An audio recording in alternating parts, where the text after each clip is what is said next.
তুমি কে আমি কে রাজাকার রাজাকার কে বলেছে স্বৈরাচার স্বৈরাচার কোটাগুলো সে মুক্তিযোদ্ধাদের নাতি নাতনিকে দিবে না তো রাজাকারদের নাতি নাতনিকে দিবে। তা আমাদের সাধারণ শিক্ষার্থীদের মধ্যে একটা ক্ষোভ তৈরি হয়। অতর্কিতভাবে ছাত্রলীগ আমাদের উপর হামলাটা চালায়। আপনি সেদিন কয়টা বাড়ি খেয়েছিলেন ছাত্রলীগের? আসলে গুণে শেষ করতে পারবো না, কারণ যতটা সময় দৌড়াইছি ততটা সময় হচ্ছে এখানে পিঠে আমার তো হাত হচ্ছে বাধা ছিল ওই সময়টা তা আমার জীবনে সব থেকে সুন্দর স্মরণীয় এবং সুন্দর একটা দিন ওটা, যে আমরা একটা স্বৈরাচারের পতন ঘটাতে পেরেছি, আমাদের আন্দোলনটা সফল হয়েছে। সেদিন যদি শেখ হাসিনা না পালাইতো বা আওয়ামী লীগ সরকার কোনোভাবে টিকে যেত, তাহলে আপনাদের অবস্থা কেমন হতো?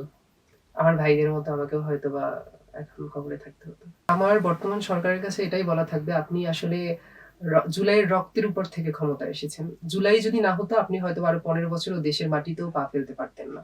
ইতিহাসের কিছুদিন শুধু ক্যালেন্ডারের পাতায় লেখা থাকে না, সেগুলো লেখা থাকে মানুষের হৃদয়ে ও আত্মত্যাগে। তেমনই একটি অধ্যায় 24শে জুলাই। জুলাই নিয়ে সোনালী নিউজের বিশেষ আয়োজন স্মৃতিতে জুলাই। মেনুলার সৌজন্যে স্মৃতিতে জুলাই অনুষ্ঠানে আজকের আমন্ত্রিত অতিথি মেহেদী হাসান আকন, আহ্বায়ক জাতীয় ছাত্র শক্তি কবি নজরুল কলেজ শাখার। মেহেদী হাসান আকন, আপনাকে সোনালী নিউজের স্টুডিওতে স্বাগত। ধন্যবাদ। জি, আমরা আলোচনায় যাব। আলোচনায় যাওয়ার আগে চলুন দেখে আসি মেহেদী হাসান আকনের 24শে জুলাই কি ধরনের ভূমিকা ছিল।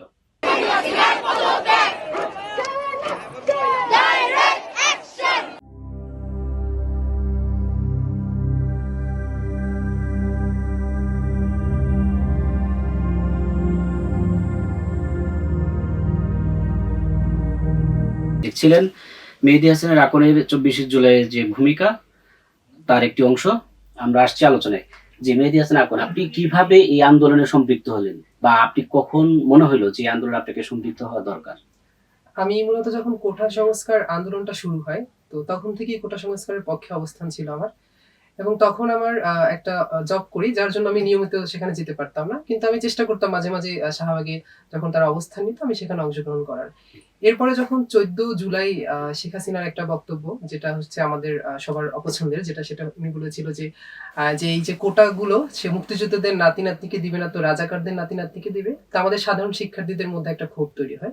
এবং ওই দিন রাতে হচ্ছে আমাদের পুরো দেশব্যাপী একটা একটা স্লোগান খুব ভাইরাল হয়, সেটা হচ্ছে তুমি কে আমি কে রাজাকার রাজাকার কে বলেছে স্বৈরাচার স্বৈরাচার। তো ওটা শোনার পরে আমার কাছে খুব নিজের কাছে খুব খারাপ লেগেছে, এবং কারণ আমার নানা সেও একজন মুক্তিযোদ্ধা। তো ওই জায়গাটা থেকে আমার খুব খারাপ লেগেছে যে আমরা তো মুক্তিযুদ্ধ পরিবার থেকে এসেছি, আমাদের বাঙালিরা সবাই মোটামুটি কানেক্টেড কোনো না কোনো ভাবে মুক্তিযুদ্ধের সাথে। তো সেই জায়গা থেকে আমার খুব খারাপ লেগেছে, এবং 15 জুলাই আমি আসলে আপনার তো খারাপ লাগার কথা না, কারণ আপনি মুক্তিযোদ্ধা পরিবারের সন্তান। সেক্ষেত্রে আপনি কিন্তু কোটা পাচ্ছিলেন। এখন আন্দোলনের পরে কিন্তু কোটাটা উঠে গেল, তাহলে আপনি তো বঞ্চিত হচ্ছেন। আমরা যারা যারা মাঠে ছিলাম বা আমরা এটার পক্ষে ছিলাম, উনি কিন্তু তাদেরকেই বলেছে, তাই না? তো ওই জায়গাটা থেকে তো আমাদের খারাপ লেগেছে, এবং এর পরিপ্রেক্ষিতে আসা আর কি 15 জুলাই মাঠে আসা এবং আন্দোলনে স্বতঃস্ফূর্তভাবে অংশগ্রহণ করা। আন্দোলনে যখন আপনি সম্পৃক্ত হলেন, মানে সবচেয়ে ভয়াবহ মুহূর্ত কখন ছিল?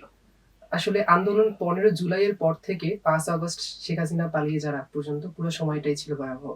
কারণ এই 15 জুলাই যেদিন আমরা হচ্ছে ঢাকা ইউনিভার্সিটিতে অবস্থান নেই এবং সেখানে যখন আমাদের উপর হামলা হয়, এরপর থেকে যতবারই আন্দোলনে গিয়েছি ততবারই মনে হয়েছে যে এখানে জীবনের ঝুঁকি রয়েছে। আচ্ছা, আপনি পুরো সময়টাকে ভয়াবহ বলছেন। এমন কোন দিন আছে যেটা আপনি আন্দোলনে সম্পৃক্ত হওয়ার পর থেকে 5 আগস্ট পর্যন্ত এমন কোন মুহূর্ত আছে যেটা আপনাকে বারবার মনে করে দেয় ওই দিনটার কথা, যে খুব আলাদা ছিল অন্য দিনগুলো থেকে? সেটা ছিল 15 জুলাই।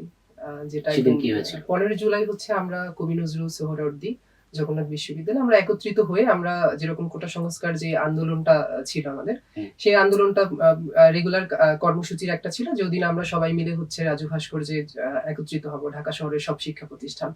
তা আমরাও হচ্ছে মিছিল নিয়ে সেখানে হচ্ছে আমরা যাই, এবং যাওয়ার পরে আমরা যখন হচ্ছে যাচ্ছিলাম, তো প্রতিটা পদে পদে আমাদের হচ্ছে আটকানো চেষ্টা চলছিল একরকম।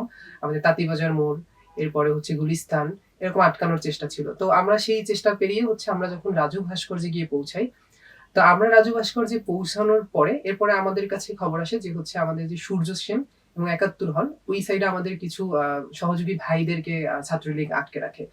তো আমরা স্বাভাবিকভাবে সেই আন্দোলনটার একটা মিছিল নিয়ে আমরা সেখানে যাওয়ার চেষ্টা করি এবং তাদেরকে উদ্ধার করার চেষ্টা করি। তো আমরা যখন সেখানে পৌঁছাই এবং তারপরে অতর্কিতভাবে ছাত্রলীগ আমাদের উপর হামলাটা চালায়, যেটা আসলে আমাদের ভাবনার মধ্যে ছিল না যে এরকম কিছু হতে পারে। এবং আমরা যখন হচ্ছে চারদিক থেকে আমাদের ধাওয়া দেওয়া হয়, আমাদের তখন আমরা হচ্ছে ভিসি চত্বরে ওখানে ২ টা বাস রাখা থাকে, তার পিছনে গিয়ে আমরা আশ্রয় নিই। এবং ওখানেই হচ্ছে মূল যে আমাদের হচ্ছে যে অ্যাটাকটা হয়, যে ছবি বা ভিডিও ১৫ জুলাই ভাইরাল হয়, ওখান থেকেই হয়। তো আমরা যখন হচ্ছে ১৫ জুলাই ওই বাস দুটার পিছনে আমরা হচ্ছে আটকা পড়ি, তখন ছাত্রলীগ চারপাশ থেকে ১ম এ ইট মারতে শুরু করে। তো আমার হচ্ছে ভয়াবহ লাগে আমার যে এর জন্য, কারণ আমি দেখতেছিলাম যে আমরা আশেপাশে দাঁড়িয়ে আছি, মাথায় কেউ ব্যাগ দিয়ে আছে বা হাত দিয়ে চেষ্টা করছে মাথাটাকে রক্ষা করার, কিন্তু কোনোভাবে কাজ হচ্ছে না। উপর থেকে বৃষ্টির মতো হচ্ছে ইট পড়তেছিল এবং যে কাঁচ ভেদ করে, জানালা ভেদ করে বাসের, এগুলো ভেদ করে ইট আসতেছিল। তো এরপরে একটা পর্যায়ে ছাত্রলীগ কি করে আমাদেরকে বলে যে তোমরা যাও ওই পাশ থেকে, হ্যাঁ? একটা সাইড তারা ছেড়ে দেয়। ছেড়ে দেওয়ার পরে তারা হচ্ছে লাঠি নিয়ে সেখানে দাঁড়িয়ে থাকে একদম মানে পুরা। একজন করে বের হয়? হ্যাঁ, একজন করে ছাড়তেছে এবং একজন করে যে যত পারছে তার উপরে অ্যাটাক দিচ্ছে। তো আমরা একদম এখান থেকেই মূলত হচ্ছে আহতটা আমিও হই এবং আমার সাথে যারা ছিল। আপনি সেদিন কয়টা বাড়ি খেয়েছিলেন ছাত্রলীগের? আসলে গুণে শেষ করতে পারবো না, কারণ যতটা সময় দৌড়াইছি ততটা সময় হচ্ছে এখানে পিঠে, আমার তো হাত হচ্ছে বাঁধা ছিল ওই সময়টা। এরপরে কি মানে হসপিটালে ভর্তি হ্যাঁ, করছে? ঢাকা মেডিকেলে আমাকে ভর্তি করা হয়। তবে হচ্ছে ঢাকা মেডিকেলেও তো হচ্ছে ওখানে আক্রমণ চালায় ওরা। তো তারপর আমাদের ওখান থেকে এক প্রকার পালিয়ে আসতে হয় ঢাকা মেডিকেল থেকে। এই যে ছাত্রলীগ যে ভয়াবহ নৃশংস একটা হামলা চালালো, এ বিষয়ে ছাত্রলীগ কি আপনি কি বার্তা দেবেন? আমি তো ওই দিনই হচ্ছে একটা বার্তা দিয়েছিলাম। ১৫ জুলাই হচ্ছে ঢাকা মেডিকেলের সামনে যখন আমি চিকিৎসা নেওয়ার জন্য বাইরে অপেক্ষা করছিলাম, তখন আমি একটা সাক্ষাৎকার দিই, যেটা খুব মানুষ গ্রহণ করেছে। এবং ২ বছর পরে এসেও দেখছি এখনো খুব মানুষ গ্রহণ করছে। তখনই আমি বলি যে মানে ওরা হচ্ছে সন্ত্রাসী। হ্যাঁ? ওদের মধ্যে কোনো আদর্শ নেই। এই যে বলে ওরা বঙ্গবন্ধুর আদর্শ ধারণ করে, তাহলে এটার কোনো আদর্শ নাই। এটা কোনো আদর্শ হতে পারে না যে ছেলে মেয়ে সবাইকে সমানভাবে তারা হচ্ছে মেরেছে। আমি তো মানে আমার সবথেকে খারাপ লেগেছে যে আমাদের যে বোনরা আমাদের সাথে ছিল, আমরা ওদেরকে হাত জোর করে রিকোয়েস্ট করতেছিলাম যে এটলিস্ট আমাদের বোনদেরকে আপনারা যেতে দেন। হ্যাঁ? আমাদেরকে মানেন ঠিক আছে, এটা তো চলতেছে, এটা থামতেছে। কিন্তু বোনদেরকে আমরা প্রোটেক্ট করতে পারি না ওই দিনকার। তো ওদের মধ্যে কোনো আদর্শ না, ওরা সন্ত্রাসী এক কথায়। তো আমি ওদেরকে সন্ত্রাসী আখ্যা দিতে চাই এক কথায়। আচ্ছা, ৫ আগস্টে কোথায় ছিলেন এবং সর্বশেষ মানে সেই দিনটা কিভাবে কেটেছে? ৫ আগস্ট আমরা বরাবরের মতো হচ্ছে আমরা বাসা থেকে বের হই এবং ওইদিন আমার সাথে আর আমার বন্ধুরা ছিল কয়েকজন। তো আমার বন্ধুরা এবং আমরা হচ্ছে বের হয়ে আমরা হচ্ছে আ আ হচ্ছে শাহবাগের দিকে আসার উদ্দেশ্য ছিল আমাদের। তো জয়কালী মন্দিরের ওখান থেকে পুলিশ আমাদের গ্রেফতার করে। তো সেখানে ছিলাম আমি, আমার বন্ধু রোহান ছিল। এরপরে সাকিব ছিল, তোফায়েল ছিল, আমরা ছিলাম। তো আমাদের ওখানে গ্রেফতার করা হয়। আরেকজন ছিল হৃদয়। তো আমাদের গ্রেফতার করা হয়। তো গ্রেফতার করার ফলে আমাদের পরিচিত একজন পুলিশ থাকায় তাকে কল দেই আমরা, এবং আমাদের যে ফ্রেন্ড তোফায়েল ছিল, ওর ভাইও পুলিশে ছিল। তো আমাদের গাড়িতে উঠানো হলেও আমাদের থানা পর্যন্ত নেওয়া হয় না। আমাদের ওখান থেকে ছেড়ে দেওয়া হয়। কিন্তু আমাদেরকে এক ধরনের মুচলেকা দেওয়া হয় যে তোমরা বাসায় চলে যাবা, হ্যাঁ? এখান থেকে এরকম। কিন্তু আমরা আসলে বাসায় না গিয়ে আমরা আবারও হচ্ছে আন্দোলনের উদ্দেশ্যে রওনা দিই। এরপরে আমরা এই যে বংশালের এপাশে এসে আওয়ামী লীগের হাতে একটা মানে আওয়ামী লীগ আমাদের ধাওয়া করে। তো আমরা ২ ঘন্টার মতো পালিয়েছিলাম ওখানে একটা গলির মধ্যে। তো তারপরে যখন আমরা দেখলাম যে না, এখন একটু পরিস্থিতি স্বাভাবিক হচ্ছে, যাওয়ার মতো পরিস্থিতি হচ্ছে, তখন আমরা যাই এবং শাহবাগে গিয়ে তারপরে হচ্ছে পৌঁছাই। তারপরে তো আমরা শুনতে পাই যে শেখ হাসিনা পালিয়েছে। আপনারা যখন শুনলেন যে শেখ হাসিনা পালাইছে, তখনকার মুহূর্তটা কেমন ছিল? বা তখন কোথায় ছিলেন? শোনার পরে এটা আপনি কতদূর পর্যন্ত মানে আগাইছিলেন? আমরা হচ্ছে খুব সম্ভবত তখন হচ্ছে আমরা রিক্সায় ছিলাম আ আ শহীদ মিনারের সামনে। আর এই মুহূর্তটা আসলে বর্ণনা করার মতো না। এত শান্তি আসলে আমরা এই ১৫ জুলাই থেকে ৫ আগস্ট পর্যন্ত আমরা যেভাবে দেখেছি আমাদের ভাইয়েরা হারিয়েছে, আমাদের বোনেরা হারিয়েছে আমাদের মধ্য থেকে। তো তারপরে এই আন্দোলনটা সফল হয়েছে। এই আন্দোলনটা আমরা সবাই জীবনকে বাজি রেখে আন্দোলন করেছি।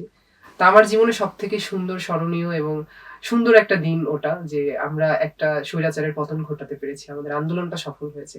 সেদিন যদি শেখ হাসিনা না পালাইতো বা আওয়ামী লীগ সরকার কোনোভাবে টিকে যেত, তাহলে আপনাদের অবস্থা কেমন হতো?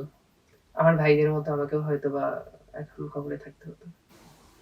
সার্বিক পরিস্থিতি কেমন হতে পারত? দেশের সার্বিক পরিস্থিতি এখন অনেকটা যেমন হচ্ছে আমরা দেখেছি বিএনপি আওয়ামী লীগের আমলে যেরকম পালিয়েছিল, জুলাই আন্দোলনকারীদেরও একই অবস্থা হতো। আমাদেরও হয়তোবা কোনো বাগানে ঘুমোতে হতো। এরকম পালিয়ে বেড়াতে হতো আরকি। আচ্ছা, আপনার এই যে জীবন ঝুঁকি নিয়ে আপনারা যে আন্দোলনের সময় দিলেন, আসলে একটা উদ্দেশ্য ছিল। কি উদ্দেশ্য ছিল সেটা? আমাদের ১ম যেটা উদ্দেশ্য ছিল সেটা হচ্ছে কোটা সংস্কার। পরবর্তীতে যখন আমাদের হচ্ছে ভাই-বোনদেরকে মারা হয়, আমাদের ছিল হত্যার দাবি। হুম। হ্যাঁ? এই আমাদের হচ্ছে বিচারের দাবি ছিল আমাদের একটা। কিন্তু পরবর্তীতে যখন বিচারও আমরা সুষ্ঠুভাবে না পাই, তখন আসলে আসে এক দফা দাবিটা। তো সেই এক দফা দাবি আসার পরে আমাদের যেটা ছিল যে সরকার পতন হওয়ার পরে আমাদের একটা সুস্থ স্বাভাবিক একটা দেশ, যেখানে আসলে এই আন্দোলন করতে গিয়ে কারো প্রাণ দিতে হবে না, একটা দাবির জন্য, ন্যায্য দাবির জন্য কাউকে প্রাণ দিতে হবে না, এমন একটা বাংলাদেশের আমাদের আশা ছিল। আচ্ছা, আপনারা কি যেমন একটা আশা ছিল, ন্যায্য একটা নতুন একটা বাংলাদেশের পরিবর্তনের আশা ছিল, সেই আশাটা কি পূর্ণ হয়েছে? আহ সম্পূর্ণ পূর্ণ হয়নি। আর আপনারা বলছিলেন যে বিচারের কথা। ৫ আগস্টের পরে অন্তর্বর্তী সরকার গেছে, এরপরে হচ্ছে এখন নির্বাচিত বিএনপি সরকার আছে। তারা কি বিচার ওভাবে কার্যক্রম পরিচালনা করছে? এই জায়গাটাই সব থেকে বেশি বর্তমান সরকারের দুর্বলতা, বিগত সরকারের দুর্বলতা, ইউনূস সরকারের যেটা আমরা বলি সেই দুর্বলতা। কারণ বিচারের প্রতিনিয়ত হচ্ছে আমাদের যে বিচারের দাবিতে এখনো কিন্তু আমরা নানা ধরনের কর্মসূচি করে যাচ্ছি, কিন্তু আমরা কাঙ্ক্ষিত বিচারটি পাচ্ছি না। এর পিছনে আমাদের যে স্বরাষ্ট্র মন্ত্রণালয় রয়েছে, তাদের এখানে হচ্ছে দুর্বলতা রয়েছে, বর্তমান সরকারেরও দুর্বলতা রয়েছে। কারণ আমার মনে হয় বর্তমান সরকার যদি চায়, সেক্ষেত্রে যেহেতু প্রমাণ রয়েছে, এই যে আমাদের শহীদ আবু সাইদ, তিনি যে মারা গিয়েছে, প্রমাণ রয়েছে কিন্তু যে কে মেরেছে, কিভাবে মেরেছে, প্রত্যেকটা এরকম বেশিরভাগ হচ্ছে ঘটনারই কিন্তু প্রমাণ রয়েছে, হ্যাঁ ফুটেজ রয়েছে। প্রমাণ থাকার পরেও যে একটা সরকার এই বিচারটা করছে না, সেক্ষেত্রে সরকারের হচ্ছে একটা সদিচ্ছারও মনে হয় অভাব রয়েছে, আমার কাছে মনে হয়। সরকারকে আপনি কি মানে কি বার্তা দিবেন যে তারা যে এই জুলাইয়ের উপর নির্ভর করে তো ক্ষমতা এসেছে, তারা এটা একটা বাস্তবায়নের ক্ষেত্রে একটা তালবাহানা করছে, সেক্ষেত্রে আপনি তাদের কি বার্তা দিবেন বা কি বলবেন? আমার বর্তমান সরকারের কাছে এটাই বলা থাকবে, আপনি আসলে জুলাইয়ের রক্তের উপর থেকে ক্ষমতা এসেছেন। জুলাই যদি না হতো, আপনি হয়তো আরো 15 বছরও দেশের মাটিতেও পা ফেলতে পারতেন না। ক্ষমতা আসা তো অনেক দূরের কথা। তো সেই জায়গাটা থেকে আপনি যাদের রক্তের উপর থেকে ক্ষমতা এসেছেন, তাদের জন্য কাজ করুন, তাদের বিচারের বাস্তবায়ন করুন। আচ্ছা, আমরা বিএনপি সরকারকে বাদ দিলাম, আপনারা যাদেরকে ক্ষমতায় বসাইলেন, তারা আপনাদের কতটুকু আশা আকাঙ্ক্ষা পূরণ করতে পেরেছে? এই জায়গাটা আসলে আমাদের যে দল এনসিপি, আমি এনসিপি থেকেই যেহেতু আছি, তো আমার দল এনসিপি। আমার দল বাংলাদেশের রাজনীতির প্রেক্ষাপটে বা বর্তমান সরকার যেই রয়েছে, তো বিরোধী দলের জায়গা থেকে আমাদের যে অবস্থানটা রয়েছে, ওই অবস্থান থেকে আমাদের যতটা করা সম্ভব হচ্ছে আমাদের দল করে যাচ্ছে। সংসদে প্রতিনিয়ত না, আমি বলছিলাম আপনার দল, আপনারা যখন ছাত্র প্রতিনিধি হিসেবে ক্ষমতায় বসালেন নির্বাচনে ইউনূস সরকারের সময় শুরুতে, তখন আপনাদের যে প্রত্যাশা ছিল এই আহত নিহতদের তালিকা করা এবং তাদেরকে ভাতা দেওয়া বা বিচার কার্যক্রম, সবগুলো কি তারা করতে পেরেছে? তাদের কাছে প্রত্যাশা কি পূরণ হয়েছে? আপনারা সাপোজ ধরেন যে তাদের কাছে একটা প্রত্যাশা ছিল সুন্দর একটা বাংলাদেশে, পরিবর্তন একটা নতুন একটা বাংলাদেশে, তারা কি এই বিতর্ক জায়গা থেকে এড়িয়ে যেতে পারছে? তাদের পিএসরাও কিন্তু বিভিন্ন দুর্নীতিতে জড়িয়ে পড়ছে, বিভিন্ন কেলেঙ্কারির সঙ্গে জড়িয়ে পড়ছে। তারা যাদেরকে আপনারা বসিয়েছেন, তারাও তো এই নীতি নৈতিকতার জায়গাটা ঠিক রাখতে পারেনি। তাদের উদ্দেশ্যে কি বলবেন? আসলে আমাদের যেই আপনি নীতি নৈতিকতার জায়গাটা যে বললেন, আমাদের দলের যারাই ওই সময় ছিল, আমাদের শেষ পর্যন্ত ছিল আমাদের আসিফ মাহমুদ ভাইয়া, তিনি তো ছিল। এবং আর বাকি যারা ছিল তারা তো আমাদের, যখন তারা হচ্ছে ক্ষমতা ছেড়েছে, তখন কিন্তু জনসাধারণের উদ্দেশ্যে তাদের যেই আয় ব্যয়ের হিসাব, সেটা কিন্তু সম্পূর্ণ দিয়ে তারপরেই ক্ষমতা ছেড়েছে। আর আমাদের হচ্ছে তাদের জায়গা থেকে তারা কতটুকু দেশের জন্য কাজ করেছে, যদি এই প্রশ্নটা আসে, সেক্ষেত্রে আমরা তখন দেখেছি যখন অন্তর্বর্তীকালীন সরকার ক্ষমতায় ছিল, তখন কিন্তু, এখন দেখেন অন্তর্বর্তীকালীন সরকার যখন ক্ষমতায় ছিল, তখন কিন্তু প্রতিদিনই শাহবাগ ব্লক থাকতো, আটকানো থাকতো কোনো না কোনো বিচারের দাবিতে বা কোনো না কোনো দাবি নিয়ে থাকতো। কিন্তু এখন কিন্তু সে দাবিগুলো আকাশে উড়ে গেছে, এক কথায় রাতারাতি চলে গেছে, আসলে কিন্তু দাবিগুলো বাস্তবায়ন হয়নি। তো আমার মনে হয় তখন কোনো একটা মহল, নির্দিষ্ট একটা মহল আসলে এই বাস্তবায়ন করা বা এই যে সরকারের হচ্ছে গতিটা রোধ করার চেষ্টা চালিয়েছে, যার জন্য আসলে সবকিছু বাস্তবায়ন হয়নি।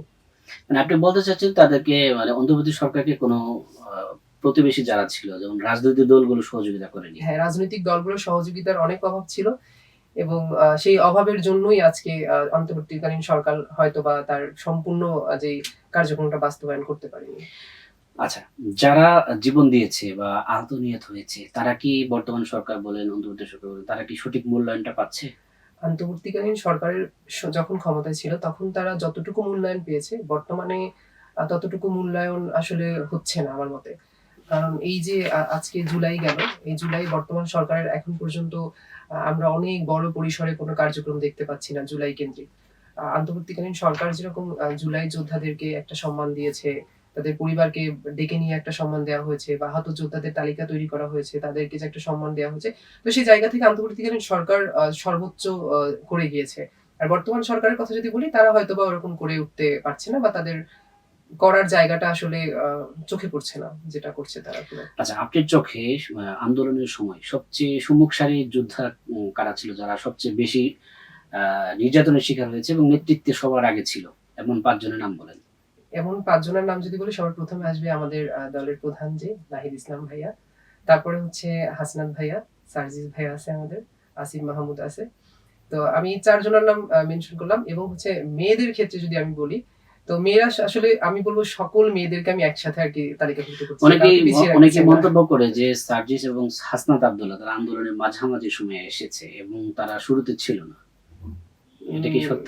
না, এরকম আসলে বিষয়টা না। তারা কিন্তু আপনি দেখেন ১৫ জুলাইয়ের মূল আন্দোলনে যেই একদম মানে যখন মূল আন্দোলনটা শুরু হয় কিন্তু ১৫ জুলাই থেকে, বা তার আগে থেকে যে আন্দোলনটা শুরু হয় ওটার একদম গতি পায় হচ্ছে ১৫ জুলাই এসে। তো তার আগেও তারা ছিল মাঠে, হয়তোবা নিয়মিত ছিল না, বা ছিল তারা। আমরা যখন থেকে আন্দোলনে যাই তখন থেকে তাদেরকে দেখেছি আন্দোলনে। আচ্ছা, সর্বশেষ সরকারের উদ্দেশ্যে কি বলতে চান জুলাই নিয়ে? সর্বশেষ সরকারের উদ্দেশ্যে আমার জুলাই নিয়ে বার্তা থাকবে। আপনি যেহেতু জুলাইয়ের উপর থেকে ক্ষমতায় এসেছেন, জুলাইয়ের রক্তের উপর থেকে ক্ষমতায় এসেছেন। তো আপনি একটু বিবেচনায় রাখবেন যে জুলাইয়ের বিচারটা যেন সবার আগে কায়েম হয়, এবং আমাদের যেই হচ্ছে মানে জুলাই যোদ্ধাদেরকে তারা যে রেসপেক্টটা পায় সেটা যেন তারা পায়। এবং আমাদের ক্যাম্পাসের একজন শহীদ ওমর, ওনার হচ্ছে কবরটা এখনো পর্যন্ত ঠিকমতো হচ্ছে রক্ষা করা হচ্ছে না, মানে সংরক্ষণ করা হচ্ছে না। তার কবরটা সাধারণ একটা কবরের মতোই ফেলে রাখা হয়েছে। তো বাংলাদেশে যারা জুলাই যোদ্ধা আছে তাদের কবরগুলোকে যথাযথ মর্যাদা দেয়া হোক। এটাই আমার তার কাছে একমাত্র প্রার্থনা থাকবে। আচ্ছা, আমরা শেষের দিকে যাচ্ছি, একবারে শেষের দিকে যাব। তার আগে আমরা আরেকটা প্রোগ্রামের একটা অংশ হিসেবে বলতে যাচ্ছি যে আমরা একটা একটা জিনিসের নাম বলবো বা ব্যক্তির নাম বলবো, আপনি 2 অক্ষরে এটা বর্ণনা করবেন। ঠিক আছে। ওকে, সাকিব আল হাসান। ভালো খেলোয়াড়, তবে ভালো মানুষ না। ওকে, ছাত্রদল। ছাত্রদলকে শিক্ষার্থী বান্ধব হতে হবে আরো। ছাত্র শিবির। প্রকাশ্যে রাজনীতি করতে হবে। ছাত্র শক্তি, আপনার সংগঠন। আমাদের আরো অনেক দূরে যেতে হবে। আচ্ছা, তারেক রহমান। ভালো মানুষ, তবে আরো গুছিয়ে কথা বলতে হবে। মির্জা ফখরুল। ওনাকে অনেকদিন ধরে দেখছি না। ওনাকে আরো সামনে আসা উচিত। উনি একজন বাংলাদেশের রাজনীতিতে গুরুত্বপূর্ণ ব্যক্তি। আচ্ছা, এর মাঝে আমি একটা কমেন্টস নিতে যাচ্ছি। মির্জা ফখরুল ইসলাম একসময় ৩ তারিখের দিকে একটা প্রকাশ্যে মিডিয়ার সামনে বলছিলেন যে আমরা এই ছাত্রদের আন্দোলনের সাথে সম্পৃক্ত নাই। সে বিষয়টি কি বলছেন? চাপে বলছে নাকি এটা পলিসির জন্য এটা বলছে? আসলে ওনারা কখন কি বলে আমি আসলে ক্যালকুলেট করতে পারি না। কারণ ওনারা আমি আসলে এটা ক্যালকুলেট করতে পারি না। আচ্ছা, শফিকুর রহমান। ভালো মানুষ, তবে যেহেতু উনি একজন রাজনীতিবিদ, তাই ওনার বেশ কিছু ব্যাপারে সতর্ক থাকা উচিত, যেটা নিয়ে মানুষ সমালোচনা না করতে পারে। শফিকুল ইসলাম মাসুদ। No comments. রাকিব হোসেন, ছাত্রদল সভাপতি। উনি একজন দুর্দান্ত ছাত্র নেতা। উনি অনেক ভালো করবে ভবিষ্যতে। ঠিক আছে, ধন্যবাদ আপনাকে আমাদের সোনালী স্টোরিতে সময় দেওয়ার জন্য। আপনাকে ধন্যবাদ জানাচ্ছি। আমরা পরবর্তীতে আবার আপনাকে পাবো। ইনশাআল্লাহ। দর্শক, এই ছিল আজকের আয়োজন। আমরা শেষ করার আগে সোনালী নিউজ এবং মেনুলার সৌজন্যে আমরা ছোট্ট একটি গিফট দিচ্ছি। মেনুলার সৌজন্যে গিফট। Thank you. ধন্যবাদ।